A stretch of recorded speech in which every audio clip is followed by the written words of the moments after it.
Imagine living in the comfort of what you know, the familiar streets, the language of your childhood, the small rituals that make you feel like yourself. Most of us here can relate in some way. At 18 years old, many of us move out of our parents' homes, start college in a new city or state, and suddenly we're on our own. We face the challenges of starting over, learning independence, finding new friends, and building a new life without the safety net of our family or even our friends. But now imagine doing this in a bigger, higher scale. Not just a new city, but a whole new different country. Not just a new apartment, but an entirely different culture, language, and new sense of identity. For some, that change feels small and even it's welcome. For others, it's monumental and even hard. Would you lose yourself in order to fit in a new world?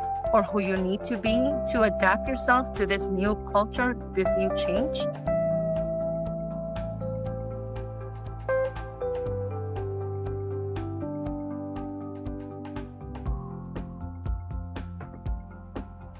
Those are the questions that we have and we will explore today con la doctora Muriel Casamayor.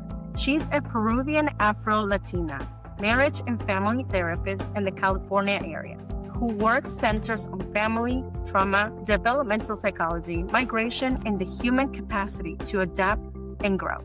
Welcome to Café Entre Amigos. Today's episode is The Psychology of Becoming Someone New con la doctora Muriel Casamayor. Welcome. Hello.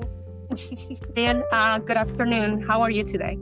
I'm doing pretty good. How are you, Esther? I'm very, very good. Just for people to have a little bit of context, Muriel and I have known each other for years now. We went to school together yes. for elementary, or is it middle school I think middle school and high school. and Yes. high school? Yeah, and we reconnected a few years back, not a few, quite a few years back in About 10 years 2013. ago. About 10 years ago. And I've been observing her work from far away and so admiring everything that she does and how passionate she is, how much she loves to help, which is why I have her today in the podcast. First, I would like to express my admiration to the work that you do and everything that you have done in the California area. Later on, we're going to put her socials so you guys can follow her and see what is exactly that I'm talking about. But first, let's start with Muriel, with your story. Growing up, your family, your culture.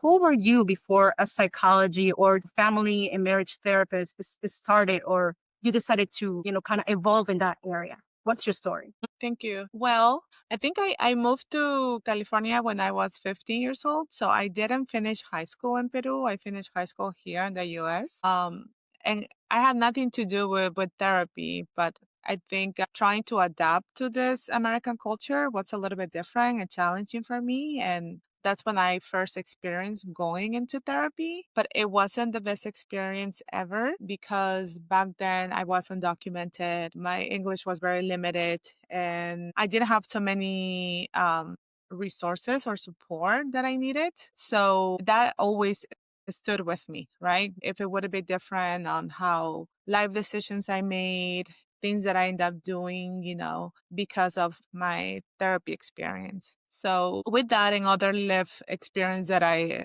struggle with, growing up, becoming an adult, becoming a mom, it really helped me dive into more on the mental health world and how so much lack of support there was for undocumented immigrant women, monolingual Spanish speaking population. So that's how I started in my work. I have a bachelor's in clinical psychology with the emphasis on violence and aggression because I used to work on a domestic violence shelter. And that led my work with LAPD and supporting survivors of domestic violence. After I obtained my bachelor's, I decided to get my master's in marriage and family therapy and then became licensed. And finally, last year, I obtained my doctor of social work. So I have a doctor of social work where it really helped me understand more how so many systematic issues and barriers that we have as a person that carries so many identities. If we think about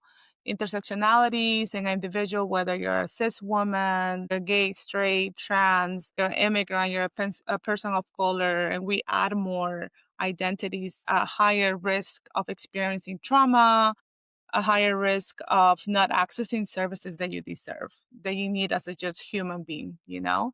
So I think all of that has really pushed me to, in the last, I want to say 6 years, to really dive into working specifically with undocumented, the LGBTQIA community, especially the monolingual Latinx community. I'm hearing your resume and I'm so impressed. I'm impressed with everything that you said, and I am very happy that I know you. The other question that I have, because you mentioned clinical psychologist, right? You have specialized, right? But your master's is in therapy. I guess my the following question is: when you say clinical psychology, how do you try to incorporate what you learn in that aspect to, I guess, the area of therapy, and how makes you, I guess, how does it help you understand the human experience, and how one experience change with identity and all that stuff? Because I heard you said different identities as well. So I'm curious to know how you incorporate that into I that. mean, when we think about just psychology, is the study of the mind and why people behave in certain way and how either nature or nurture, what's around you or what's on your genetics that impacts how a human being is gonna behave, talk, live their Hmm. life. Right. So I think then when it comes into mental health services, being a therapist, I focus more on reprocessing a lot of those some of most of the time traumatic life experience that someone comes in, especially as an immigrant, right? And especially as being undocumented. Lately, most of my work has been done with asylum seekers communities, especially the trans community. So when the community and all the challenges that they carry, not just from the point that they arrive to the US, but their journey as they come to the US, right? The different countries that they need to stop by, those systematic challenges that they experience in their country, between countries, and then coming to the US. It really affects their psyche, affects the way they perceive the world, their safety, how they communicate, how they feel trust and love, and providing and receiving that reciprocally. So that's when therapy really helps you to give you a better understanding that, you know, it's not always your fault. Because I think, especially talking from a very Latinx point of view or a Latino lens, we were taught that we do these things because we deserve that, right? Like we did something, so it's your fault. When we're not talking about how these very external systematic factors are actually pushing us to behave this way or to make these decisions out of nowhere because we need to survive. And I can give you an example. Like, for example, there's a lot of misunderstanding of why someone immigrates, right? And people say, oh, because they want a better life and they want to make more money, but we don't think about what they're running away from: poverty, lack of resources, not being able to get or even like get a degree, but they're not working the job that they went to school for, right? So all these systematic barriers really pushes an individual to immigrate and to start all over again. But we don't usually talk about that. We usually call it, oh yes, the American dreaming. I want to do all these things. So we put all our traumas in a little bag under the bed and we pretend that everything is okay. But at some point in your life, your body's like gonna explode and start releasing all the things that you're carrying with you. That what you just said, it resonates so deeply with me, because you see, in a personal note, when I immigrated to this country, it was just to visit, because I was going to university over there. It wasn't really for a better future, because I really didn't have it bad. Like, I wanted to be free. I wanted to be not, I felt judged every day, every single day. Everything I did was like looked in, even my physical appearance. And here you can just be who you wanted to be and not be judged by it, Well, at some level. Yeah. But wow, that you hit the nail right on the head, right with that one. So, having said all of that, if you had to put your mission into one sentence, your mission with your consult, what would it be? that's a difficult question to answer because if I think about my mission, like as a therapist, something that I use a lot is like healing in transit. Like you could heal and still move forward. You can heal and still pause, right? Stay there, like buffering. Because a lot of people have this misinterpretation that the moment you're going to therapy, your life is going to get better, things are going to come better, your relationships are going to get better. But that's just bullshit because it's a lot of work that comes with that. Therapy doesn't fix things from one day to another. It's a lot of things that you need to put into place, practice, let go. I tell my clients, like, tienes que liberarte de esta mierda, like you're carrying with you because it doesn't belong to you. But even to get to that point, to understand that some of the trauma doesn't even belong to you and it's okay to let go, it's gonna take time. So that's why I say healing in transit. Like you can heal and still be a body. You can heal and go to work. You can heal and messed up sometimes because we're not perfect. So healing is gonna manifest in different ways, not just how the book tells you, based on therapy, you're supposed to be A, B, and C. It's going to be very, very different. So do you think, let's say, peace would be with an acceptance? I mean, that's what I'm hearing. Peace and acceptance would be a way of healing. I don't know about peace so much, but I think about acceptance, accepting that there are some family dynamics, some situations that might not change because Mm-hmm. we're not always going to be at peace, right? We're going to learn how to manage our waves of emotions and situations as they come. But at least we're going to be okay accepting that what are some of the situations that are under control and what are some of those things that are out of our control. And it's okay to walk away or it's okay to dive into that drama and just like fight about it and then go back to your safe space, you know? Mm-hmm.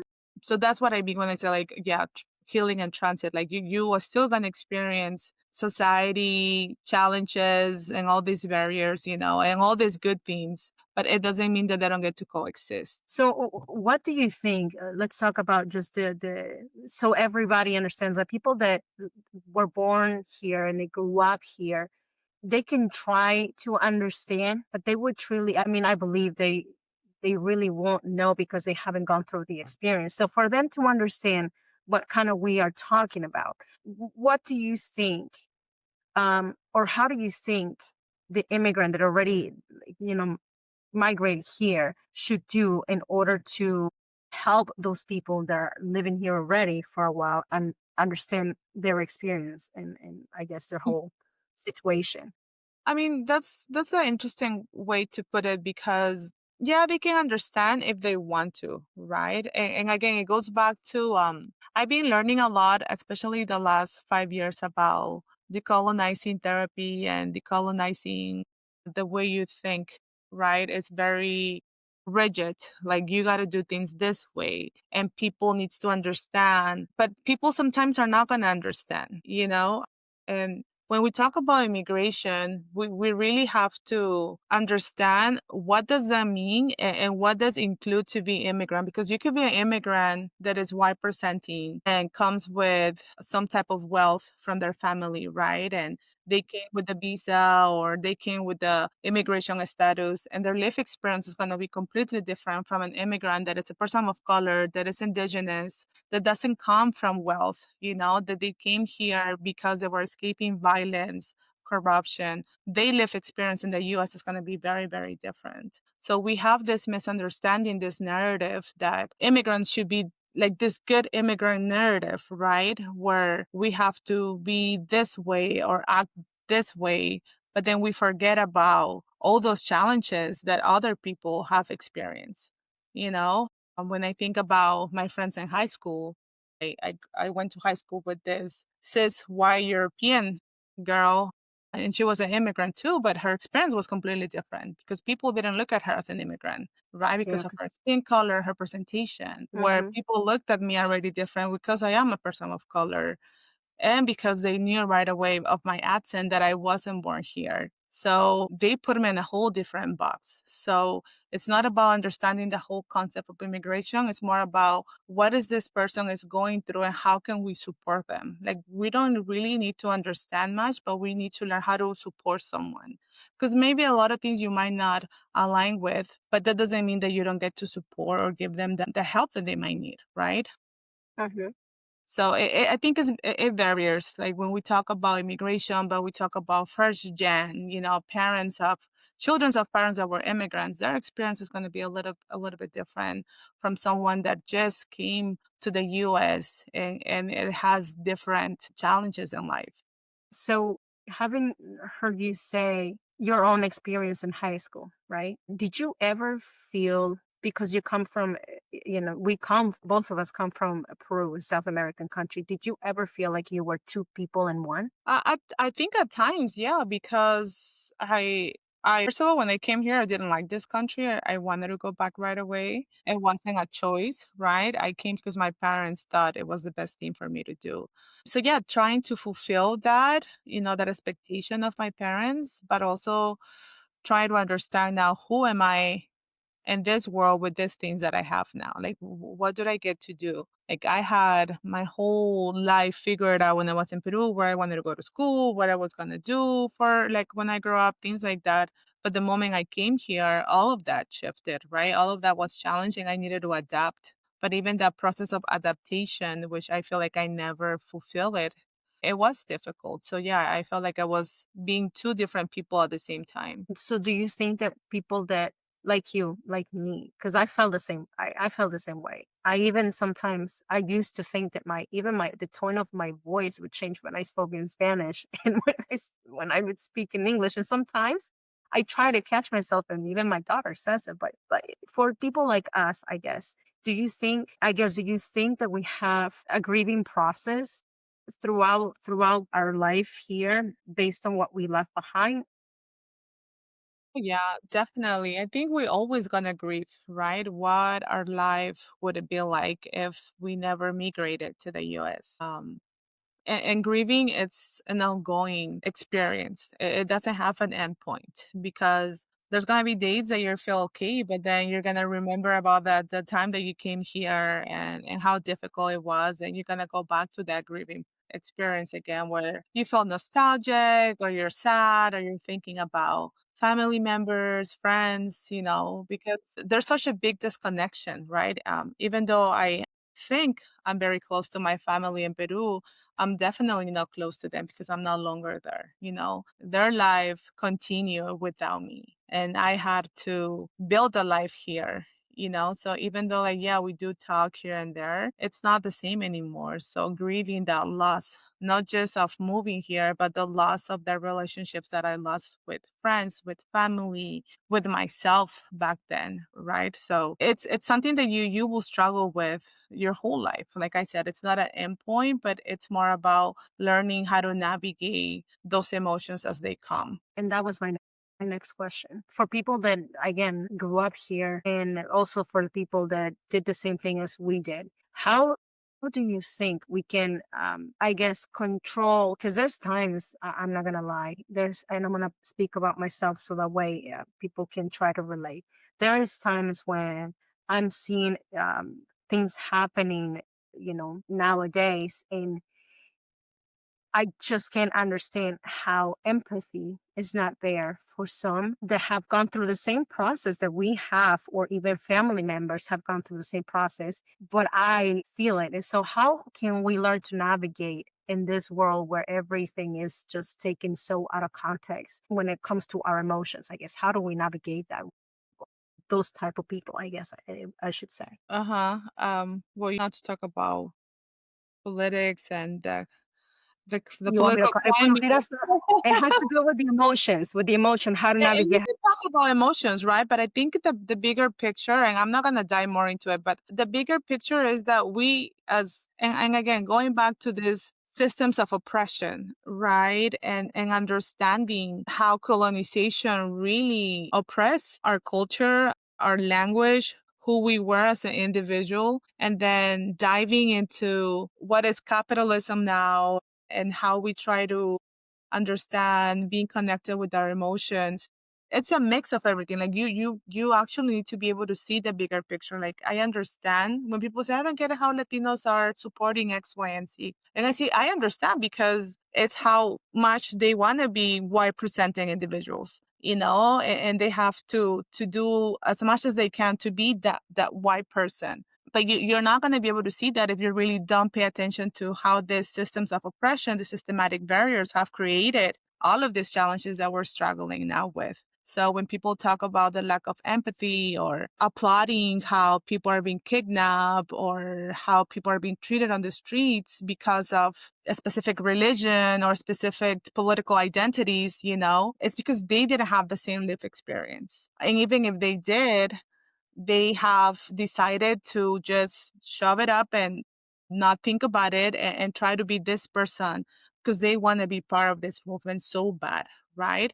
And And that's also when it comes to Rihanna too. uh-huh, and also, like, their whole identity, if I really sit with them and I think about it, if I take that big identity away from them, they're gonna be lost and confused, and I don't think it's my job, at least not for them. I don't think it's my job to tell them that, to tell them, like, what you're thinking is wrong, this identity, it's actually X, Y, and Z. That's not my job. At least I don't want that to be my job. So I rather not talk to them or just like shift my mind into something else. And it doesn't mean that I do not advocate because I'm constantly advocating for human I know, I've seen you. constantly advocating for immigration, trans community, LGBTQ community. Like I'm not gonna stop talking about it, but I'm not gonna sit on the table with someone that doesn't share the same values and views that I do, because then we're never gonna become into an agreement. And I don't wanna change who they are. That's not my job. I'm here to support my community and to give them the tools for them to excel, for them to find that resiliency, for them to continue moving forward.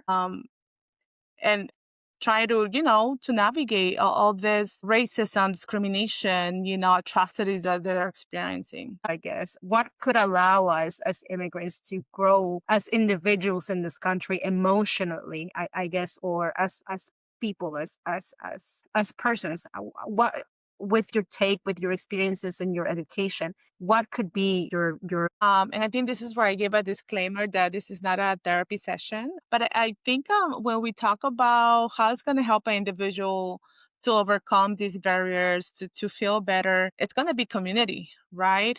There's no right or wrong way to do it. There's not this specific recipe on how you're gonna be better, because we could definitely dive into this very toxic positivity, or very toxic, I know it all and I'm very resilient and I don't care about anything. We need to understand that at the end of the day, we're humans and we are allowed to express and experience any of those emotions. It's also about how do we respond to that. Something that I talk in therapy a lot with my clients is we have learned, because we are in this survival mechanism, that we have learned how to react to situations. We're constantly being attacked, whether because of who you are as a person, your identities, your culture, your values. So when we live under this very protective mechanism that we need to survive, we're constantly reacting instead of responding to situations. So being able to help someone to identify where, how, and when I feel safe, so I can tap into more responding to situations instead of reacting to situations, because a lot of people doesn't feel safe. And there's a lot of places that I can go and I'm not going to feel safe, but I know I can decide, like, this place here, whether it's in therapy, whether it's a community center, whether it's with a group of people, when I feel safe in this environment, this is where I'm going to give myself the opportunity to start learning more about myself, exploring my emotions, responding to how I'm feeling. Because when I'm out there in the real world, I don't want them to respond. I want them to react because they need to protect themselves. Now, there are some times that, yes, we're going to probably overreact, right? And we're going to be impulsive. But again, that's just part of the lived experience as human beings, especially nowadays where you don't know where it's safe. We can share very similar identities, but it doesn't mean that because you and I are sharing identities, you're going to be a safe space for me. I cannot tell that right away. I need to be able to have the time to explore that and really connect and identify in what other ways we're going to connect more, so I know that you're a safe space for myself. So I think it's going to be very different for an individual depending on their environment, their values, their belief, how they want to move around in the world. It's not going to be in a specific recipe that is going to work for everyone. when it comes to, I guess, for your experience, between men and women, who do you think has the hardest time adapting once they immigrated from a different country or moved in general? Women. I mean, women of color, trans women, cis women, we live in a very binary world where men are still be seen as the provider, the head of the household, the one that is in charge of things. We have in this world, we move through that lens where it depends on how men are seeing you as an individual. Again, when we add those identities where I'm a woman, people are, I mean, especially men, they're going to have different life experience than I do. Someone that is an immigrant that it's a man is probably going to have different experiences from me that I'm a woman because of the expectation, right? Like I'm a weak gender, I'm an easy target. There's a lot of violence against women. So all this, again, systematic barriers, challenges that have been created by society are going to be way different from men, right? But then men also go through a lot of trauma. We need to be able to understand that as well, where whether you're a straight man, a gay man, a trans man, if you're a man of color, if you're a white man, your life experience is going to be different, but they're also going to go through trauma. Like trauma also happened to men. They also experience severe violence. So it's not me minimizing their experience. It's definitely very, very different, and that's like a whole podcast episode if we can talk about those big difference based on gender, especially when we talk about very binary gender, male female. Yeah, yeah. I've known, I know for people that move from a different country into a new one, the expectation is always you need to be better than what your parents were, or you need to make more money than, blah blah blah. But when it comes to men, I know they have to act, especially if they're well, especially not. I mean, I know in South American culture, most of them they have to be the providers, right? And when you are in a world that is like in the United States is very capitalist, Hmm. most of it, and how everything and how much it's owed by the government, etc. It's so hard for them to be the provider alone. And then it brings out the fact that women now have to work. And what happens if they make more money? Now there's issues in the marriage, right? Hmm. Or what happens if he's not making any money? Now she has to come. There's also issues. I know that it's happened that when I've been to visit, or even when my family members come to visit, they say they can observe how much I've changed. I'm not the same person. I don't do the same things I used to do. I don't even talk the same way I used to do. And I don't know if it's adaptation or I don't know if it's trauma. What do you think makes a person change so drastically that because I could tell you that sometimes I forget who I used to be back in Peru. What do you think influences more, trauma or adaptation when it comes to adapting this new, I guess, personality?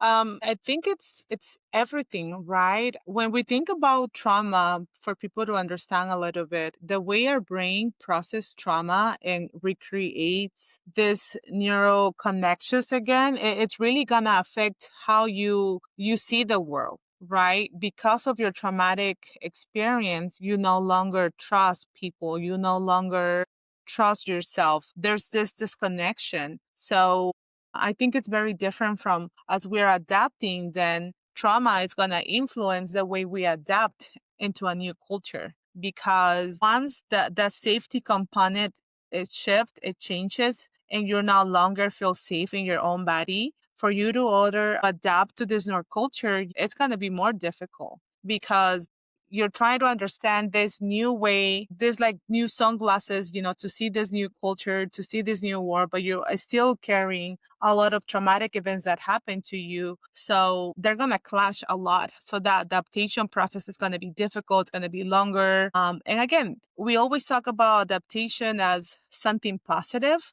but it sometimes it's not, right? Because we're learning how to mask. We're learning how to pretend because we have this expectation that we need to be able to fit in into this new society. We need to fit in into this new way to see the world, understand it. So we're masking a lot. So at the end of the day, this person, when they get back to their house, their trauma is still there and they just have to remove the mask and everything is still the same or even worse. So this adaptation happens in a way to meet those expectations of society, but it doesn't really happen internally in a person because they still haven't reprocessed a lot of things that has happened to them. Wow. So, what practices, I guess, would you say to people like me that have gone through the same thing, or people in general that are trying to adapt to a different, not just even say country, but a different society? What practices do you recommend that they do to hold on to their identity while trying to adapt? I mean, is that possible? I think, yeah. I mean, a lot of people like to say, "Oh, just go to therapy and work in therapy, do the work." But sometimes people cannot afford therapy. So maybe reconnecting with yourself, what are some things that you still want to be able to accomplish and do for yourself? When we think about the concept of migrating to a different country, we definitely disconnect from who we want as a person versus this is the expectation that my family wants and I need to be able to fulfill this. So there's this detachment from who you are for your sense of identity, your sense of understanding, your self-worth, your self-value does no longer its priority, right? It's more about how am I going to provide for my parents if I need to send them money? How am I going to be able to pay rent here? If I have my kids here, how they're going to eat, the expectations that I have as a parent. So being able to not ignore it because I understand it's really important, but create a space to what do I really want? What is something that I can do for myself that is going to help me reconnect with my roots, with my ancestors, with my culture, with the part of me that used to feel joy, that used to be happy, right? I think navigating, exploring that connection is going to help. But the ultimate goal is definitely being able to go with someone, whether it's a holistic therapist, immersion family therapist, a community healer, just to help you really give you more tools, interventions on how to reprocess trauma, reconnect with yourself, reconnect with others. And again, it's very especially the work that I like to do, it's very community based. Hmm.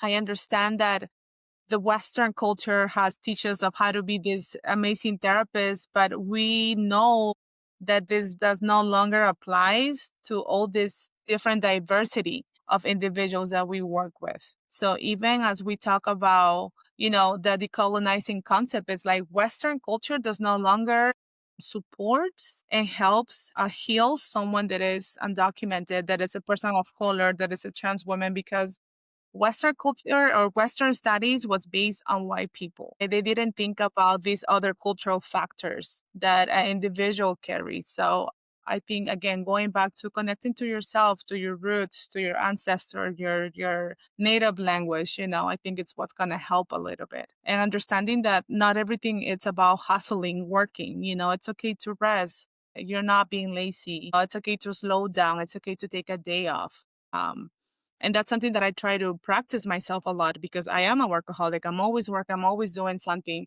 But, sometimes it's good to slow down, not to do anything and really enjoy those moments. It's hard. And I think in our community, especially, it's really hard to just kind of relax because, like you said, we are. I guess is the idea of we're in this country, which is my country now, and it's a go go go. You have to stay busy, go go go. But I guess I guess having now lived in this country myself for 20 21 years, I could say that being who I am today has definitely come with a price. What surprised you in your case? What surprised you the most about what you lost and what you gained from leaving the life you had to having the life you now have? Does it What make su- sense? yeah, what surprised me the most? I don't know. I mean, yes, there's parts of my life that it was very painful and traumatic, but I think I'm not religious. I'm very spiritual person. So I have learned and understand that that's the life I had to live, and something got into my and that's just is what my life was, and coming here and I feel like educating myself, and not just educating myself but also my own life experience definitely helped me shape who I wanted to become now as a person, which it creates a lot of tension among family members and friends because we think a lot I think way different from who I was when I was 15, when I was on my early 20s. I'm almost 40 and I'm a whole different person. The way I think, the way I present myself, I like to advocate. I am very outspoken about inequalities and how we're being persecuted, and like really understanding that liberation of ourselves as person of people of color. And I know it's not going to align with a lot of people, and I don't care about that because they're not who I'm trying to reach. I'm trying to reach out to my community, my people that really need to get that support. So as long as me saying something is going to reach out to the people that it's really going to connect with me, that's all it matters for me. Regardless of how other people feel or what they will say, I have learned to ignore that because they don't fit me. They don't buy my clothes. They don't give me money to eat. The work that I do it for my community. And regardless of how they feel, it's not going to change my vision when it comes to that, to support my community the best way I want to.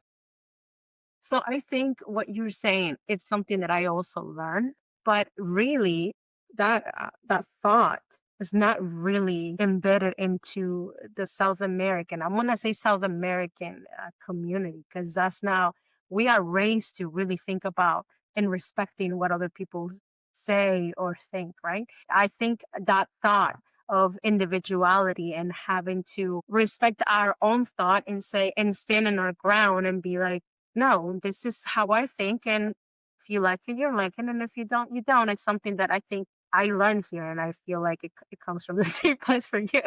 Mhm. Um, I am married to just to give you an example. I'm married to somebody from Puerto Rico. They're really not immigrants, but they're all are at the same time. At least that's how my Mhm. husband feels. Had to leave Puerto Rico and start over in New York. It's not the same, but it is. So I guess my the following questions are within marriages. You have the idea that because you're also a marriage counselor and therapist, right? Within marriage, you have the interaction of women losing their identity because they're married and they've been married for a while, right? That now they're starting to think based on what the man thinks, or vice versa. When you add, I guess, starting over as a couple in another country or another state, how I guess how did you manage, or how does that incorporate or makes it worse or better in a relationship? Wow. Yes, I have a degree on marriage and family therapist, but my focus it's a lot on trauma. And when Okay. I work with couples, it's usually addictions and how to reconnect, like trauma and intimacy. But something that I have learned with couples from diverse backgrounds, it's communication is key, and also accepting that because we have this whole social media about being this perfect couple, this perfect marriage. And as humans, we tend to compare ourselves to that. Fights are going to happen, arguments are going to happen. So the expectation where I just want to be this perfect marriage where me and my husband are always going to be positive talk and loving and caring. And I'm like, girl, you're hallucinating because we're humans. We have emotions, we're going to fight, we're going to argue. It's about how do we recover from that? And again, and I think I have to make this disclaimer with in that respect sense, right? Because I do not support domestic violence, physical aggression, gaslighting, emotional, psychological abuse. It's wrong. It should never happen in a healthy relationship. But healthy relationship comes with arguments, comes with having differences in your relationship. So being able to have conversations around that, and those conversations are difficult, are challenging. So I think communication is key. And it's about, and again, when we talk about communication, yeah, you could have and expect the best communication that you want with your partner. But if you don't know how to communicate yourself as an individual, right? Because those are traits that we learn from our family. There's people that, you get mad, get upset, you're not talking to each other. And then after 2 days, you're loving and you're talking again. And that's not the correct way to address a problem, right? You cannot just ignore it like that. But that's how most people communicate. And so when we talk about communication, it's actually sitting down and having these difficult conversations, telling your partner, like, hey, what you said to me was very hurtful. And you really hurt my feelings. And I really felt X, Y, and Z. instead of like, well, be better, don't do that again. When you know deep inside that you are mad and you want an apology, like you want something. So being able to have those conversations, right? It's very difficult. And I think it takes time. I'm a therapist and I still argue with my husband. It's just part of life. And I try to always remind myself that I don't want to be that fake social media expectation of what a healthy marriage looks like, because there's not such a thing. Yeah. So to I have I can't just say one friend, but I have quite a few couples of friends that have there are Peruvians, immigrant, like that have been here and they've married another Peruvian and now their partner is here, or people that are from United States and they've married somebody from, like, Ecuador or Venezuela or even Brazil. I guess the question is how or what would you recommend to the people that have just, I guess, migrated, that would be the word, from another country and now they're Hmm. in a relationship married? What would be your advice to those people, of those men and women that are already with somebody that already adapted, that already has another culture, that already is feeling like they can do it all, versus them that they're like, what would you recommend to those people? I think again, I'm gonna go back to like there's classes where you can go to like pre-marriage counseling. And I'm not talking about the religious one. I'm talking about like really going to a therapist and talk about, because and that's something that happens a lot where people are getting married, but they're not talking about their religious belief. They're not talking about how they want to raise kids, if they want to raise kids. If you want to be a stay-at-home mom once you have kids, or you want to go back and still working. So they don't talk about those gender roles. They don't talk about the expectations about finances. Do you want to purchase a house? Does your partner has the habit of spending money and you like to save money? So those conversations are usually not happening. People are getting married because sex is amazing and they like going out and having fun, but they don't really take the time to sit down and get to know your partner and ask those difficult questions, right? Like, do you want to have more kids and how does that look like? Like, if you're Catholic and I was raised Christian, like, which religion is our children going to be raised on? Those questions are not happening. They're not having those conversations. So when it happens, it's like, oh my God, I never knew. I thought you knew all this about myself. And I'm like, girl, we didn't talk about it. How are they going to know? So to I guess to close that segment of the couples, for the community in general, I guess, or just married people that have to go through a big change, moving somewhere else. In this case, we're talking about immigrations. What would you recommend for them to do to survive, aside therapy that they can practice if they can't afford therapy, to survive, I guess, the first few years after they migrated or immigrated to another country? So, married couple that immigrated to the US, I think it's very important to talk about their goals, right? What are their goals for their family, for themselves? The process of adapting to this new culture, these new expectations, building a support system. If you have other friends that are couples, I think it's helpful to have conversations with them, because they do understand, that marriage is a everyday decision. Every day you decide to be with this person regardless, and really like explore that, for yourself, with your partner, with friends. I think having a support system, it's really important. And again, trying to communicate. I think communication is key. And yeah, it is challenging because we're taught to, at least as children, you're taught to, you have no voice. You're not supposed to say anything. You got to listen and follow directions. So when we transition that into a relationship, and then we have a partner that it's a little bit of authoritarian, or it's a little bit more direct, or assertive, that no, don't talk and follow directions, comes back and you are doing the same thing you used to do when you were a child, all over again. So really being able to explore that communication style, how comfortable you feel about talking your emotions and talking about things that you didn't like, and I think that's definitely gonna take time. To close our amazing conversation, and thank you again for doing this with me. I truly appreciate it. What do you think the people listening should take away from our conversation? I think for me, it's always the same, right? Autonomy. to really find their voice in order to move forward, because you cannot move forward, you cannot be successful.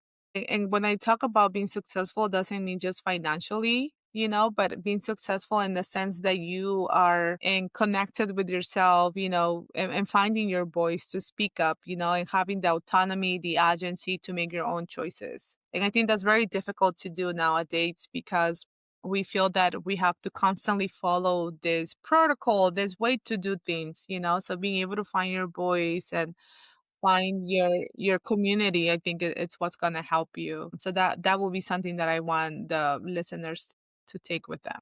If people want to find you, if people want to reach you and get some more information, do you do sessions online as well? Please share where we can find you. Yes, I do therapy only in California and Nevada. I have like dual license there, but right now I'm not taking new clients. Right now, all the things that I'm doing is I'm training, I'm doing coaching services. I do a lot of speaking engagements. I teach at UCLA Extension. I'm a professor there. But you can find me at murielcasamayor.com. That's my website, and all my emails, my Instagram account, everything is there too on my website, murielcasamayor.com. This is Café Entre Amigos. Thank you, Doctora Muriel, for being with us today, and we'll see you next time. Thank you. Bye.